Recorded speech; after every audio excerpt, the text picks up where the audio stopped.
বউবাজারে মেসে যুবককে পিটিয়ে খুনের অভিযোগ।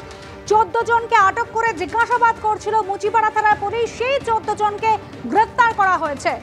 14 জনকে ইতিমধ্যে গ্রেফতার করা হয়েছে। কিছুক্ষণ আগে পর্যন্ত মুচিপাড়া থানায় সেই 14 জনকে আটক করে জিজ্ঞাসাবাদ করা হচ্ছিল, তাদেরকে গ্রেফতারই পর্যন্ত হলো। অনির্বাণ বিশ্বাস আমাদের প্রতিনিধি রয়েছেন আমাদের সঙ্গে। অনির্বাণ, ইতিমধ্যে এই ঘটনায় 14 জনের গ্রেফতারি হলো, কিন্তু ভয়ঙ্কর ঘটনা, মোবাইল চুরির অভিযোগ এবং সেই চুরির অভিযোগকে এক যুবককে, সেই ধৃত প্রাক্তন এবং বর্তমান যে সমস্ত হস্টেলের আবাসিকরা রয়েছেন তারা এমন মারধর করলেন, মৃত্যু পর্যন্ত হলো যুবকের।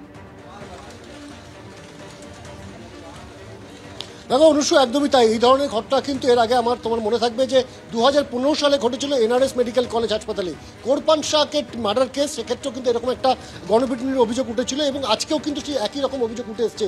অভিযোগ কি? অভিযোগ হচ্ছে এই এরশাদ আলম, তার বিরুদ্ধে কিন্তু কয়েকজন সন্দেহের বশে তাকে মনে করা হলো যে সে মোবাইল চুরি করেছে এবং তাকে কিন্তু হস্টেলের ভেতরে ডেকে নিয়ে যাওয়া হলো এবং তারপর সেখানে বেধড়ক মারধর করা হলো। যখন তাকে মারধর করা হলো এবং তখন কিন্তু যখন তার মালিক, অর্থাৎ তিনি সেখানে কাজ করতেন চাঁদনি চকে, সেই মালিক যখন আসলেন তিনি দেখলেন সংজ্ঞাহীন অবস্থায় পড়ে রয়েছে।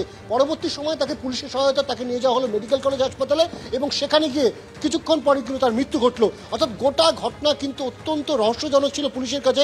পুলিশ প্রাথমিকভাবে কিন্তু ওই হোস্টেলের ভেতরে প্রবেশ করতে পারেনি। পরবর্তী সময় কিন্তু গোটা ঘটনায় 14 জনকে আটক করা হয় মুচিপাড়া থানা। তুমি দেখতে পাচ্ছ এই মুচিপাড়া থানাতেই কিন্তু সকাল থেকেই 14 জনকে কিন্তু আটক করে সেখানে জিজ্ঞাসাবাদ চালাচ্ছিল তদন্তকারী আধিকারিকরা এবং কিছুক্ষণ আগেই লালবাজারের তরফে জানানো হয়েছে এই 14 জনকেই কিন্তু গ্রেপ্তার করা হলো। তার কারণ পুলিশ কিন্তু পারিপার্শ্বিক যে তথ্য প্রমাণ হাতে পেয়েছে, প্রত্যক্ষদর্শীদের যে বয়ান ইতিমধ্যে হাতে এসেছে, এমনকি এই এরশাদ আলম যিনি কিনা মারা গেছেন তার পরিবারের সদস্যদের অভিযোগের ভিত্তিতে কিন্তু ইতিমধ্যে পুলিশ খুনের মামলা, অপহরণের মামলা এবং একই সঙ্গে ষড়যন্ত্রের মামলা কিন্তু রুজু করেছে এবং সেই পরিপ্রেক্ষিতেই কিন্তু 14 জনকে গ্রেপ্তার করা হলো এবং আগামীকাল তাদেরকে আদালতে তোলা হবে।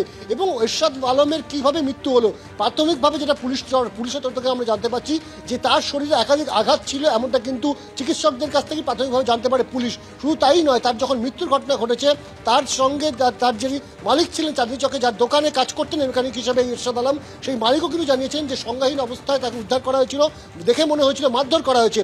এখন এই খুনের প্রকৃত কারণ কি জানতে কিন্তু আগামীকাল ময়নাতদন্ত করা হবে এবং ময়নাতদন্তের পরই প্রকৃত আঘাত কীরকমভাবে ছিল তার শরীরে সে বিষয়ে স্পষ্ট ধারণা পাবে পুলিশ এবং তারপর এই তদন্ত আরও এগিয়ে নিয়ে যাবে মুচিপাড়া থানা তদন্তকারী আধিকারিকরা। অনুসয়া, ধন্যবাদ অনির্বাণ। ধৃতরা বিভিন্ন কলেজে প্রাক্তন এবং বর্তমান ছাত্র। যে 14 জনকে গ্রেফতার করা হয়েছে বউবাজারের মেসে যুবককে পিটিয়ে খুনের ঘটনায়, মোবাইল চুরির অভিযোগ এবং সেই চুরির অভিযোগে পিটিয়ে খুন করা হলো এক যুবককে। হাত পা বেঁধে নৃশংসভাবে মারধরের অভিযোগ কয়েকজন আবাসিকের বিরুদ্ধে। এরপর কলকাতা মেডিকেল কলেজ হাসপাতালে নিয়ে যাওয়া হয় এরশাদ আলমকে। মৃত্যু হয় তার। গ্রেফতার করা হয়েছে হস্টেলেরই 14 জন আবাসিককে, যারা কিনা বিভিন্ন কলেজের প্রাক্তন এবং বর্তমান ছাত্র।